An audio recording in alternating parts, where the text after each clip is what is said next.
So recent గా TET notifications పడింది కదా. So first time TET attempt చేసే వాళ్ళకి మీరు ఇచ్చే సజెషన్స్ ఏంటి? టెట్ క్వాలిఫై అయిన వాళ్ళు ఓన్లీ టీచర్ కి సంబంధించిన జాబ్స్ మాత్రమే అప్లై చేయొచ్చా, వేరే ఏ జాబ్స్ అన్నా కూడా అప్లై చేయొచ్చా? అసలు బిఈడి డిఈడి చేసిన వారు మాత్రమే రాయాలి టెట్. సో మరి ఇప్పుడు వచ్చే డిఎస్సి నోటిఫికేషన్స్ లో ఎస్ఏ అండ్ ఎస్జిటి ఎన్ని పోస్టులు ఉండొచ్చు అంటారు? కానీ ఇప్పుడు మనకు ఫిబ్రవరిలో ఉన్నది యాజ్ పర్ క్యాలెండర్ ప్రకారం.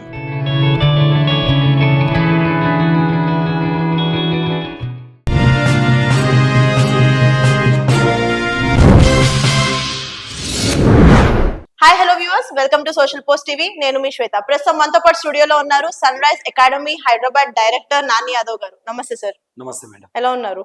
బాగున్నా మేడం. సార్ రీసెంట్ గా టెట్ నోటిఫికేషన్స్ పడింది కదా. So first time TET attempt చేసే వాళ్ళకి మీరు ఇచ్చే సజెషన్స్ ఏంటి? తెలంగాణలో టెట్ మనకు ఇంతకు ముందుకు ప్రభుత్వము ఇయర్లీ 2 times వేయాలి, కానీ వేయలేదు. కానీ ఈ కాంగ్రెస్ ప్రభుత్వం వచ్చిన తర్వాత మాత్రం మనకు రీసెంట్ గా వచ్చిన తర్వాత ఇయర్లీ 2 times వేస్తున్నారు. 100% మనకు మొదటిసారి వచ్చేది మళ్ళీ వాళ్ళు ఇచ్చిన క్యాలెండర్ ప్రకారంగా టెట్ నోటిఫికేషన్ అని ఇచ్చారు. నిన్న ఫలితాలు నిన్న ఇచ్చిన దాని ప్రకారంగా చూస్తే 100% ఎవరైతే 1,00,000 మంది దాకా నాట్ క్వాలిఫై అయ్యారు. సో ఈసారి ఎక్కువ మంది క్వాలిఫై అయ్యే అవకాశాలు కూడా ఉన్నాయి. ఓకే. సో ఈ టెట్ ప్రిపరేషన్ కి ఏ కైండ్ ఆఫ్ బుక్స్ వాడితే బెటర్ అంటారు? అంటే స్పెసిఫికల్ గా మనము టెట్ వరకు అయితే స్కూల్ అకాడమీ టెక్స్ట్ బుక్ లో ఉన్న కాన్సెప్ట్ నమ్ముకొని ఎగ్జామ్ హాల్కి పోవాలి. టెట్ అనేది ఓన్లీ జస్ట్ క్వాలిఫైడ్ కాబట్టి పేపర్ ఈజీగా ఉంటుంది. దానికి తోడు ఆన్లైన్ ఎగ్జామ్ వచ్చేసింది. ఇంతకు ముందుకు ఆన్లైన్ ఎగ్జామ్స్ లేవు. ఇప్పుడు ఆన్లైన్ ఎగ్జామ్ రావడం ద్వారా ఏమైందంటే పేపర్ ఈజీగా వస్తుంది. అంటే నెంబర్ ఆఫ్ క్వశ్చన్ పేపర్ తయారు చేయడం వల్ల క్వశ్చన్స్ అనేటివి ఈజీగా ఉంటున్నాయి. సో దానికి తోడు ఏమవుతుంది, వెయిటేజ్ అంటే మార్క్స్, కట్ ఆఫ్ మార్క్స్ కూడా ఎక్కువగా మార్క్స్ గెయిన్ అవుతున్నారు. అంటే ఎక్కువ మార్కులు వచ్చే అవకాశం ఉంది, ఎక్కువ మంది క్వాలిఫై అయ్యే అవకాశం ఉంది. సో దానితో ఇట్లా ఈజీగా మనకు టెట్ క్వాలిఫై నెంబర్స్ ఎక్కువగా అవుతున్నారు. వాళ్ళు రేపు డిఎస్సికి ఎలిజిబుల్ అయ్యే అవకాశాలు ఎక్కువగా ఉన్నాయి. ఓకే. సో ఈ టెట్ కి సంబంధించి కొన్ని టిప్స్, అంటే లైక్ 130+ మార్క్స్ రావాలి అని అంటే ఎలాంటి టిప్స్ ఫాలో అవ్వాలంటారు? అంటే 130 మార్క్స్ రావాలన్నా లేదా 140 వచ్చే మార్కు విద్యార్థులు కూడా ఉన్నారు ఇక్కడ. లాస్ట్ టైం టెట్ లో వచ్చినాయి. 100% తెచ్చుకోవచ్చు. అంటే ఇక్కడ ఏ విధంగా పార్టిసిపేట్ చేయాలంటే, number 1 school academy text book లో ఉన్న కాన్సెప్ట్ తో పాటుగా వాళ్ళు దాన్ని అప్లికేషన్ ఓరియంటెడ్ చదువుకోవాలి. దానికి తోడు ఒకసారి కోచింగ్ అనేది మస్ట్ అండ్ షుడ్. డైరెక్ట్ నేను అటెంప్ట్ చేస్తా అంటే కొంచెం అవగాహన తక్కువ టైంలో గెయిన్ చేయలేము. సో తక్కువ టైంలో ఎక్కువ మార్కులు చేయాలంటే కోచింగ్ అనేది కూడా మస్ట్ అండ్ షుడ్. దానికి తోడుగా ప్రాక్టీస్ అంటే ఎగ్జామ్స్ రాయాలి. ఆన్లైన్ ఎగ్జామ్స్ కావచ్చు, ఆఫ్లైన్ ఎగ్జామ్స్ కావచ్చు. మోర్ దెన్ ఎగ్జామ్స్ రాస్తే క్వశ్చన్ ఏ విధంగా వస్తుంది, దాన్ని ఇన్ టైంలో చేయగలుగుతున్నాడా, సో ఆప్షన్ త్రో చేయగలుగుతున్నాడా, లేదా దాన్ని ఏ విధంగా చేయగలిగితే దాన్ని నెంబర్ ఆఫ్ క్వశ్చన్స్ అటెంప్ట్ చేయడం ద్వారా అతనికి రేపు ఎగ్జామినేషన్ లో ఈజీగా బిట్స్ త్వరగా చేయగలుగుతాడు. సో ఇలాంటి ట్రిప్స్ ని మనం ఎక్కువగా పాటిస్తే 100% 140 కూడా తెచ్చుకోవచ్చు, 130 కంటే ఎక్కువ. ఓకే. సో ఈ టెట్ క్వాలిఫై అయిన వాళ్ళు ఓన్లీ టీచర్ కి సంబంధించిన జాబ్స్ మాత్రమే అప్లై చేయొచ్చా, వేరే ఏ జాబ్స్ అన్నా కూడా అప్లై చేయొచ్చా? అంటే అసలు బిఈడి డిఈడి చేసిన వారు మాత్రమే రాయాలి టెట్. ఓకే. కాబట్టి ఆ టెట్ లో ఎవరైతే క్వాలిఫై అయ్యారో వారు మాత్రమే రేపు ప్రైవేట్ స్కూల్లో కావచ్చు, గవర్నమెంట్ స్కూల్లో కావచ్చు ఎలిజిబుల్ అవుతారు. అంటే యాక్చువల్ గా మనం అందరము బయట ఏంటంటే చాలా ప్రైవేట్ స్కూళ్ళల్లో కూడా టెట్ క్వాలిఫై లేని విద్యార్థులు, టెట్ క్వాలిఫై లేని టీచర్లతో కూడా చదువు చెప్పిస్తున్నారు. కానీ అది అలా చేయవద్దు యాక్చువల్ గా. సో ఖచ్చితంగా టెట్ క్వాలిఫై అయిన ఉపాధ్యాయుడితో మనకు పిల్లలకి ఎడ్యుకేషన్ అందియాలి యాజ్ పర్ రూల్ అది. కానీ మన దగ్గర కొన్ని స్కూళ్ళలో, అన్ని స్కూల్లో లేదు, కొన్ని స్కూళ్ళలో ఉంది. సో దానికి తోడు ఏంటంటే ఇంకా కొంతమందికి తెలియదు, యాక్చువల్ గా మన టెట్ కాకుండా సీటెట్ కూడా ఎవ్రీ ఇయర్లీ 2 times వస్తుంది. సో అది కూడా ఇప్పుడు వచ్చేది. సో ఈ 2 times రావడం వల్ల సీటెట్ కూడా రాసుకుంటే ఏమవుతుందంటే సెంట్రల్ లో కూడా ఉపాధ్యాయ పోస్టులు ఉంటాయి. ఏంది, కేంద్రీయ విద్యాలయం, నవోదయ. సో ఇలాంటి ఎడ్యుకేషన్ స్కూళ్ళల్లో, ఇలాంటి స్కూళ్ళల్లో కూడా పనిచేయవచ్చు. ఇలాంటి ఎవ్రీ ఇయర్ నోటిఫికేషన్ వస్తుంది, అందులో కూడా పోస్ట్ పడ్డప్పుడు అప్లై చేయొచ్చు. కాకపోతే మన టెట్ కాదండి, అది సీటెట్ క్వాలిఫై కావాలి. ఫర్ ఎగ్జాంపుల్ గా మీరు ఇప్పుడు మేడం మనకు ఆంధ్రప్రదేశ్ లో రేపు డిఎస్సి నోటిఫికేషన్ ఉంది. సో ఆంధ్రప్రదేశ్ వాళ్ళలో డిఎస్సి నోటిఫికేషన్ లో కూడా మనం ఎలిజిబుల్ అవుతాం.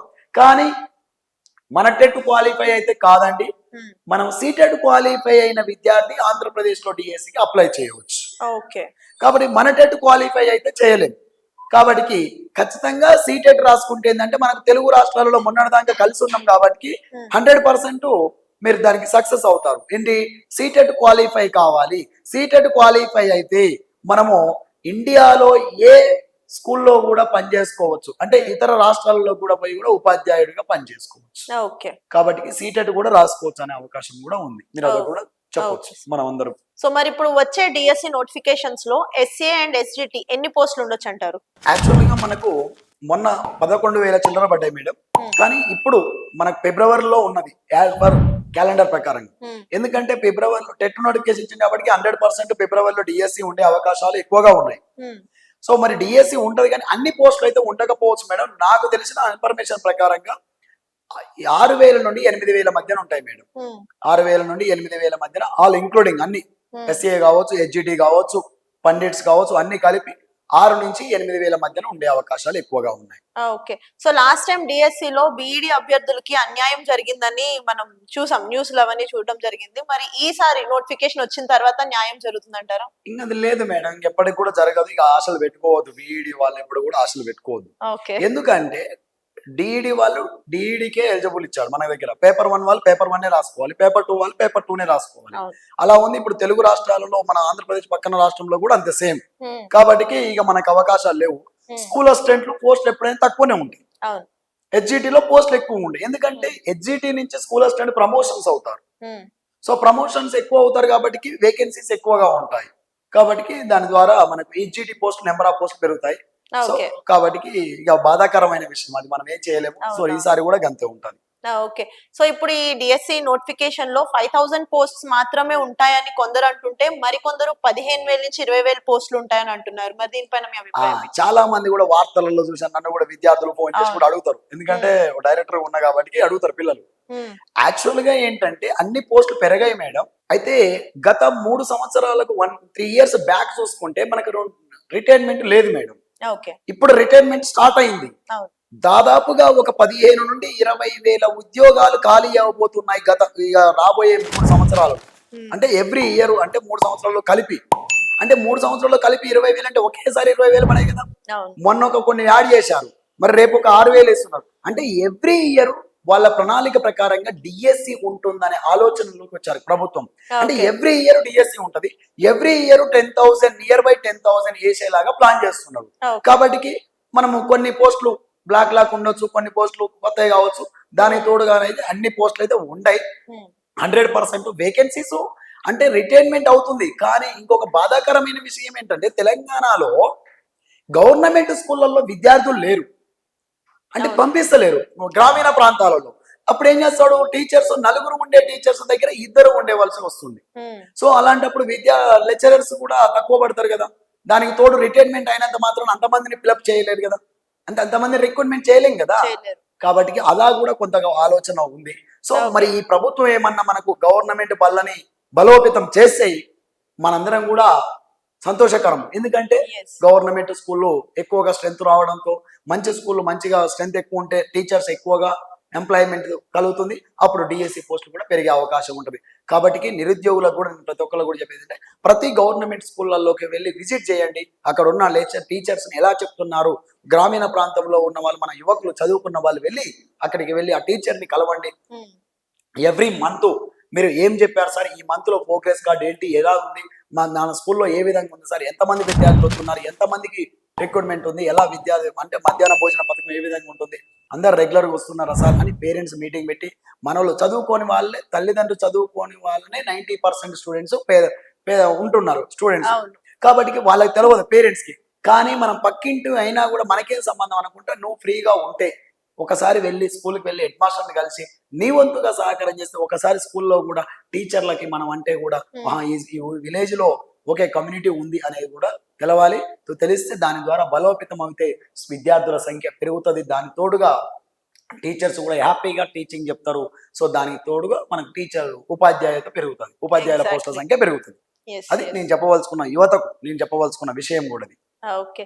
సో చాలా మంది టెట్ కానీ డిఎస్సి కానీ ఇంట్లో ఉండి ప్రిపేర్ అవుతారు. మరి వాళ్ళకి మీరు ఇచ్చే టిప్స్ ఏంటి? యాక్చువల్ గా మీరు నన్ను అంటే ఇప్పుడు నేను ఒక సమాధానం చెప్పింది అనుకోండి, దీనికి ముందుగా నేను ఒక డైరెక్టర్ని, ఎస్. ఏమంటారంటే మీరు కోచింగ్ రావాలనుకొని మీరేదో చెప్తున్నారని అంటారు. కానీ ఎట్టి పరిస్థితిలో కూడా నేను ఫస్ట్ మీరు అడిగినప్పుడు కూడా ఇంత ముందు కూడా నేను చెప్పాను మేడం, ఒకటి మీరు క్యాచ్ చేయలేదట్టుంది. ఒకసారి ఆఫ్లైన్ కోచింగ్ అనేది మస్ట్ అండ్ షుడ్ మేడం. ఒకసారి అది నువ్వు లైఫ్ లో ఎప్పుడైనా తీసుకో, కానీ మస్ట్ అండ్ షుడ్ ఆఫ్లైన్. ఎందుకంటే ఓవరాల్ గా నీకు సబ్జెక్ట్ ని ఎక్స్ప్లెయిన్ చేయడం జరుగుతుంది. ఆ యొక్క కాంపిటేటివ్ స్పిరిట్ అనేది నీకు తెలుస్తుంది.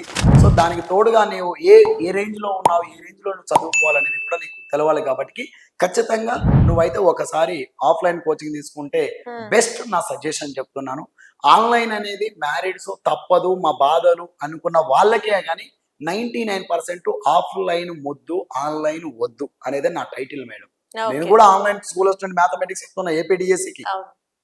నేను గురుకులాల్లో పనిచేసిన, మోడల్ స్కూల్లో పనిచేసిన, నేను గవర్నమెంట్ లో పనిచేసిన, రాసిన ఎగ్జామ్ రాసి జాబ్ లో రీసెర్చ్ చేసి కూడా వచ్చేసిన, ఇన్స్టిట్యూట్ పెట్టాను. అది కాబట్టి నేను నా ఒపీనియన్ చెప్పాను మీకు అందరికీ. నేను ఏమంటున్నా అంటే ఆఫ్లైన్ కోచింగ్ తీసుకోండి, ఆన్లైన్ వద్దు. ఆన్లైన్ లో కూడా రికార్డెడ్ వద్దు, లైవ్ క్లాసెస్ వద్దు. అది కూడా చెప్తున్నా, లైవ్ క్లాసెస్ అంటే డే టైంలో. ఫర్ ఎగ్జాంపుల్ మేడం, మ్యారేజ్ ఉంటారు, మార్నింగ్ వెళ్ళి మనం క్యారీ బాక్స్ లో పెట్టడము, వాళ్ళ పిల్లలు పంపించడం, మళ్ళీ ఈవినింగ్ ఉంటుంది. డే టైంలో ఖాళీగా ఉంటారు కదా, 11 to 1 బ్యాచ్, లేకుంటే 2 to 4 బ్యాచ్, అలాంటి బ్యాచ్లలో లైవ్ బ్యాచ్ తీసుకోండి. లైవ్ అయితే అట్రాక్టివ్ లాగా సబ్జెక్ట్ ని నేర్చుకుంటారు. లైవ్ లో ఏదైనా డౌట్ ఉన్నా కూడా అడగవచ్చు. ముఖం ముందు మీ సార్ లేకపోవచ్చు, లేకున్నా కూడా మీరు లైవ్ లో వింటే కామెంట్ పెడితే అమ్మటే మీకు రిప్లై ఇస్తాను సార్ సబ్జెక్ట్. అది నేను అంటున్నా, నా సజెషన్ చెప్తున్నా. నేను అదే తీసుకోవాలని నేను అంటలేను, లేదా నా ఇన్స్టిట్యూట్ కే రమ్మని నేను అంటలేను ఇక్కడ. కానీ ఏదన్నా కానీ ఆన్లైన్ కన్నా ఆఫ్లైన్ అనేది చాలా బెటర్. ఎందుకంటే డైరెక్ట్ గా మనం డౌట్స్ క్లియర్ 100% సబ్జెక్ట్ ఒక క్లారిటీ చెప్పగలుగుతాం, నెంబర్ ఆఫ్ ఎగ్జాంపుల్స్ చెప్పగలుగుతాం. నెంబర్ ఆఫ్ సైకాలజీలో నెంబర్ ఆఫ్ ఎగ్జాంపుల్స్ చెప్తేనే వానికి అర్థం అవుతుంది. అప్లికేషన్ మెథడ్ లో అడుగుతున్నాడు క్వశ్చన్స్ ని కూడా. ఒకప్పుడు క్వశ్చన్ ప్యాటర్న్ కాదండి, ఇప్పుడు క్వశ్చన్ పేపర్ ని చూస్తే 60 పేజెస్ ఉంటుంది. ఒక 150 క్వశ్చన్స్ పేపర్ చూస్తే మీరు ఏ పేపర్ అయినా చూడండి, కానిస్టేబుల్ కావచ్చు, ఎనీ కాంపిటేటివ్ ఎగ్జామ్ చెప్తున్నాను. కాబట్టి ఖచ్చితంగా ఈ పోటీ తత్వంలో మనము ముందుండాలంటే ఖచ్చితంగా ఆఫ్లైన్ అనేది చాలా ఇంపార్టెంట్. మొరవరి దానికి తోడుగా లాంగ్ ప్రిపరేషన్ అనేది very very important. Long preparation లో ఎవరైతే ఉంటారో వాళ్ళే సక్సెస్ అవుతున్నారు. నేను చూసినంత వరకు కూడా మీరు చూడండి, కావాలంటే మా ఇన్స్టిట్యూట్ వచ్చిన పిల్లల్ని కూడా అడగండి. నాలెడ్జ్ ఎక్కువ గెయిన్ అవుతుంది కాబట్టి ఆబ్వియస్లీ అదే చాలా బెటర్. పేపర్ ని ఎవరైనా 60% 70% చేస్తారు. ఎవరైతే 10% ఎవరైతే చేస్తున్నారో వారికి జాబ్ వస్తుంది. అది మనం గుర్తుంచుకోవాలి. అది అనాలిసిస్ ప్రకారం తెలుసు అందరికి. సో లైక్ దట్ నేను చెప్పడానికి వచ్చాను, ఎందుకంటే నాకు మా ఆడ ఆగదు, ఏదైనా ఓపెన్ గా చెప్పేస్తా. ఓకే, కానీ సార్ అన్ని జాబ్స్ కన్నా టీచింగ్ జాబ్ అనేది ద బెస్ట్ అంటారు. మరి దీనిపైన మీ అభిప్రాయం ఏంటి? మీరు నన్ను అడిగితే అది నాకు ఒక ప్యాషన్, అదంతే. నేను కదండి, ఏ ఉపాధ్యాయుడైనా చూడండి 2000 ఇచ్చినా 3000 ఇచ్చినా కూడా ఉపాధ్యాయ పోస్ట్ ని వదులుకోడండి. ఒకప్పుడు నేను స్కూల్లో చదువుకునేటప్పుడు మా సార్కి శాలరీ వచ్చేసి 400 రూపీస్. 400. అందుకనే అప్పుడు అన్నారండి, బతకలేని బడిపంతులు అని అనేది. బతకలేని బడిపంతులు సైకిల్ వేసుకొని వచ్చి స్కూళ్ళల్లో పనిచేసేది టీచర్లు. అక్కడ ఏంటంటే అదొక ప్యాషన్. సో అది 1000 మందిని, అది ఎన్ని కోట్లు ఇచ్చినా ఆనందం ఇచ్చినా రాదు. ఒక శిష్యుడు వచ్చి, సార్ మీ శిష్యుడిని సార్, నేను ఒక ఐఏఎస్ నైనా సార్, ఒక ఐపీఎస్ నైనా సార్, ఒక ఎస్ఐ నైనా సార్, ఒక కానిస్టేబుల్ నైనా సార్, ఒక టీచర్ నైనా సార్, నేను ఇట్లా కంపెనీ పెట్టాను సార్, ఒక 100 మంది నా కింద అన్ఎంప్లాయీస్ ని ఎంప్లాయ్ ఇచ్చాను సార్ అనే తత్వం నాకు చాలా హ్యాపీగా అనిపిస్తుంది. సో అదే నేను కోరుకునేది. మనం చచ్చిపోయినాడు ఏం తీసుకోపోం. సో అది నా అభిప్రాయం చెప్పాను, నా ప్యాషన్ అది. సో నేనని కాదు, ప్రతి టీచర్ కు అదొక ప్యాషన్. అవును. సో ఈ ఎస్జిటి అండ్ ఎస్ఏ పోస్టులకు వచ్చేసరికి వీళ్ళ సాలరీస్ ఎలా ఉంటాయి అంటారు? ఎస్జిటి వారికి 48 మేడం, అన్ని పోను పిఎఫ్డి అన్ని కట్ గాను 48. స్కూల్ అసిస్టెంట్ వాళ్ళకి ఒక 10,000 ఎక్స్ట్రా ఉంటుంది మేడం. అంటే లాంగ్ డిస్టెన్స్ ఉన్న వాళ్ళకి 15 to 10,000 between madam. School assistant కి ఎస్జిటికి 15 to 10,000 బిట్వీన్ ఉంటుంది. సో కానీ ప్రమోషన్స్ అనేటివి స్కూల్ అసిస్టెంట్ లో మంచిగా ఉంటుంది, స్కూల్ అసిస్టెంట్ కొంచెం మంచిగా ఉంటుంది. సో స్కూల్ అసిస్టెంట్ పోస్ట్ అనేది అది ఎవర్ గ్రీన్.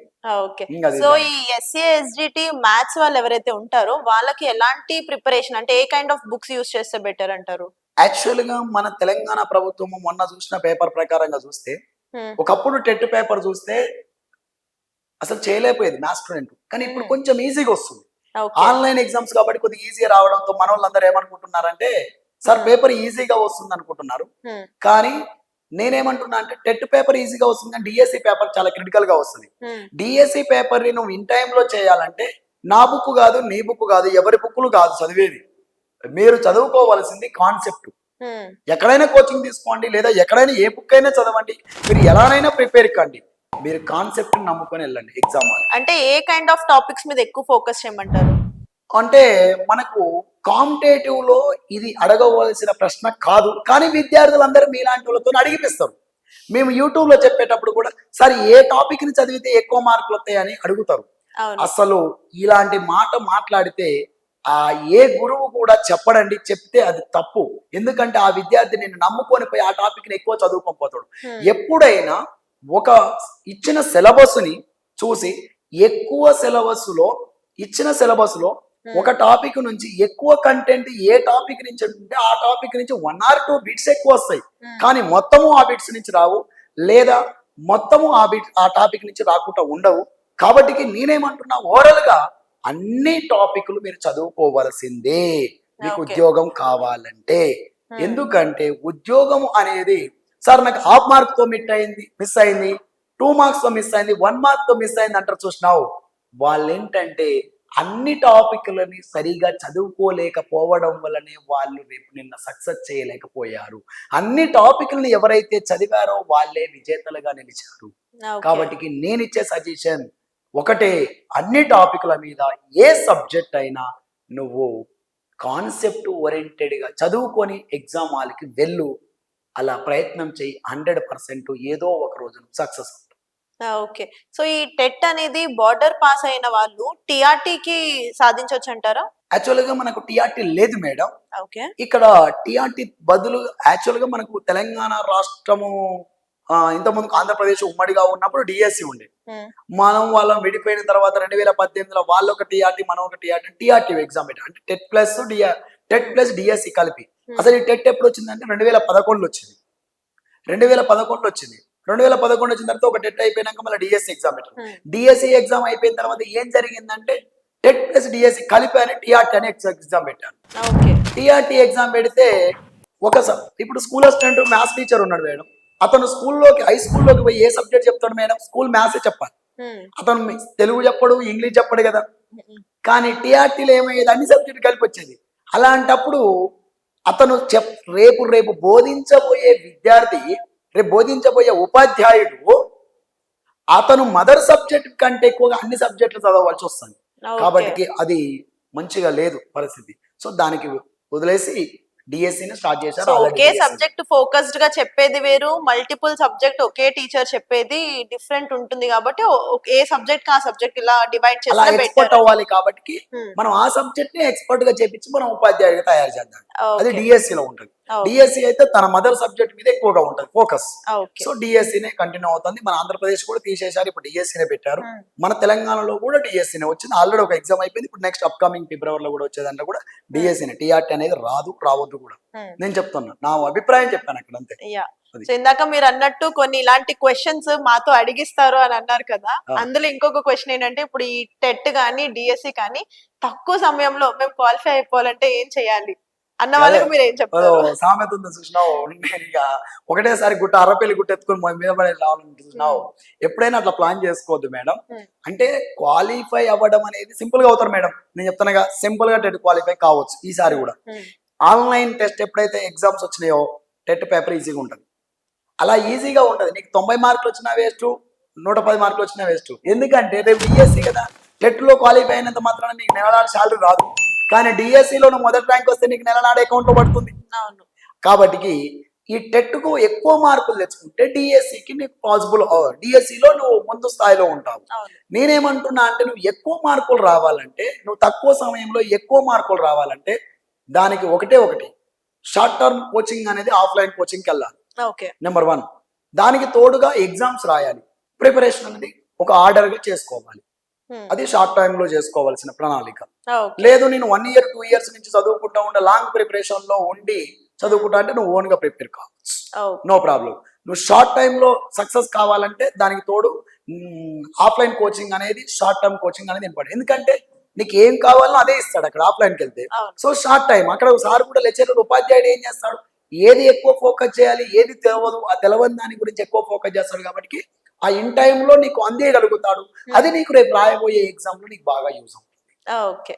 బాగా యూజ్ అవుతుంది కాబట్టి నువ్వు సక్సెస్ అయ్యే అవకాశాలు ఎక్కువగా ఉంటాయి. So okay. ఇన్ టైంలో మీరు సక్సెస్ కావాలంటే ఆ ట్రిప్స్ పాటిస్తే మాత్రం అవకాశాలు ఎక్కువగా ఉన్నాయి. సో చాలా చక్కటి ఇన్ఫర్మేషన్ ఇచ్చారు sir. Thank you so much. And మీరు కూడా డిఎస్సి కానీ, టెట్ ఆర్ మోడల్ నోటిఫికేషన్స్ కానీ, పోలీస్ నోటిఫికేషన్ ట్రైనింగ్స్ కావాలి అనుకుంటే కింద స్క్రోల్ అవుతున్న నంబర్‌కి కాంటాక్ట్ చేసేయండి. ఈ వీడియో గనుక మీకు నచ్చినట్లయితే వీడియో లైక్, కామెంట్, షేర్ చేయండి. ఇలాంటి మరిన్ని ఇంట్రెస్టింగ్ వీడియోస్ కోసం మా ఛానెల్‌ని సబ్స్క్రైబ్ చేసేయండి. Thank you so much sir. Thank you madam.